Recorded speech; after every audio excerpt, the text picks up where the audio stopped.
Aloha HGTV, welcome to the Mahina Treehouse. Mahina means moon, by the way, in Hawaiian. We're up in the mountains, 5 minutes away from downtown, 5 minutes away from the beach, conveniently located close enough to anything that you may need. Welcome. My name is Jube. I am a father, art lover, and a motorcycle rider from Brazil. I don't know how else I can say. I've always loved climbing trees. So when we bought this house, I used to climb up here and have a glass of wine, and my daughter would climb higher than me with a book. And I always imagined the treehouse. I imagined, like, how cool would that be to have a treehouse? Until actually one day I decided to do it. Because the tree is just so beautiful, I wanted to be in it all the time. This is a Chinese banyan tree, between 75 and 100 years old. We worked with an arborist before we built the treehouse. And we knew from the arborist, given the size, the year, the age of the tree, how much weight we'll be able to put on without damaging the tree. We didn't cut a single limb. Everything was around the tree, so the tree can grow. We want to feel like the house was part of the tree. The tree is still the goddess, the owner of the space, and we're just trying to coexist with it. We try to work with the nature. It took us 6 years to build the treehouse, and it was probably the most difficult thing I've done in my life. Probably the most satisfying too. When we started building this thing, I didn't know how difficult it was.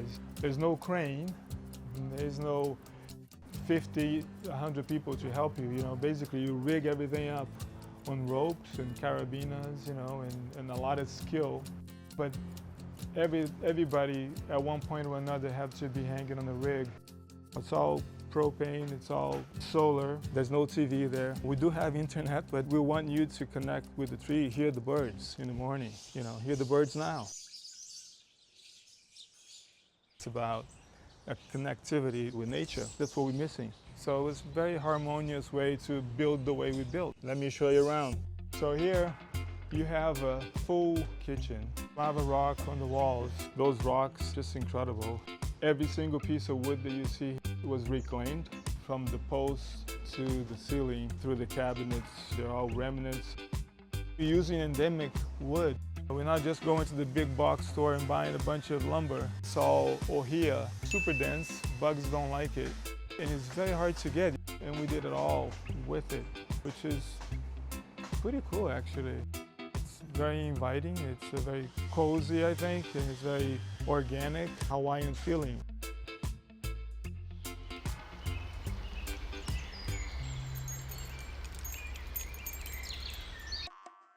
This is we call it the lower deck. Any time of the day, you can sit here, you're looking at Diamond Head, you're looking at the flowers down below. I love the city lights, especially at night. You can see a little bit of the ocean, and you're still surrounded by all this greenery around you. So it feels like you're floating on top of the city. I also wanted to honor my own heritage. I'm from Brazil, and we have a couple of hammocks I brought from Brazil, a chair that I bought from a Netflix set, a little giraffe that my sister gave me from Brazil. It wasn't just a Hawaiian or a Brazilian feel, but I wanted to have a tree feel. You're looking at nature, you're feeling this breeze, and it's like, I haven't even gone upstairs yet. Let me show you upstairs. Everything is held by cables.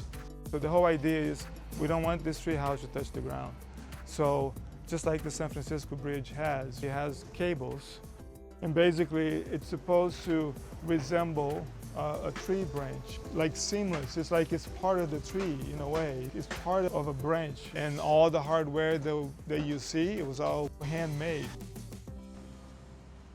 This is what I like to refer to as the bird's nest. What you see here is kind of hard to describe.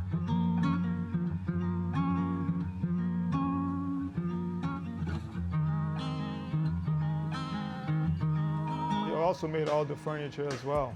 A lot of these things are from a company that we own. It's called Sunken Forest. We recover logs from the Patagonia lakes. Logs that have been lost hundreds of years ago, and they're sitting on the bottom of the lake. We rescue them, dry this wood, and make custom furniture with them. We're not cutting a single tree to make really beautiful furniture. We're creating furniture by cleaning the lakes. And some of this wood came from Patagonia, Chile, from water logs. I find that to be very relevant in these days, when we have so much struggles with nature and the destruction that we're doing to it. So we try here to encourage the opposite. We try to keep it all natural edge, just letting nature be nature, even with the furniture. We made all the windows, all the doors, and we designed and fabricated all the truss, all the structural element of the roof, all handmade hardware. You're not going to find a single screw or a single nail. It's all held together with stainless steel straps, so we wouldn't crack the bamboo and create places for bugs and things like that. This leads to the loft. I call it the Isabella Loft. We wanted to make a stairway that it wasn't just a way to get to the loft, but it was an experience to get to the loft. So we used mango slabs, which turned out to be beautiful, very simplistic, very inviting to go up to the loft. So inside here you have all this beautiful live edge ohia.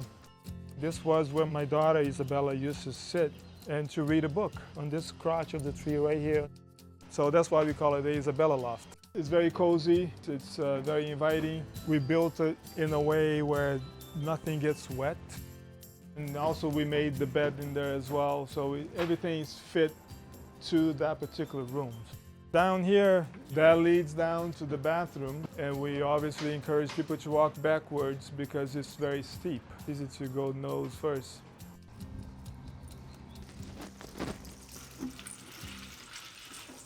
So here you have something really unique.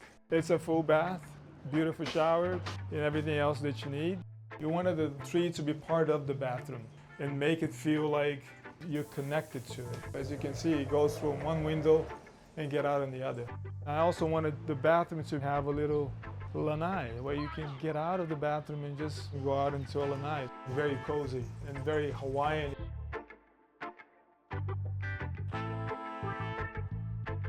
This was, the best way to put it, this was like a love project, a passionate project that I not only love to do it, but I love to share with other people, and I think that's what we're trying to do here. We have made a lot of friends, great friends from this experience, so from that sense, it's hard to put a price tag on it.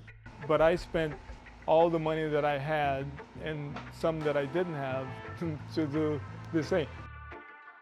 Thank you HGTV for doing this. I'd love to invite you and the friends who are watching and those who are not watching as well to come and visit us in the Mahina Treehouse. Thanks for coming.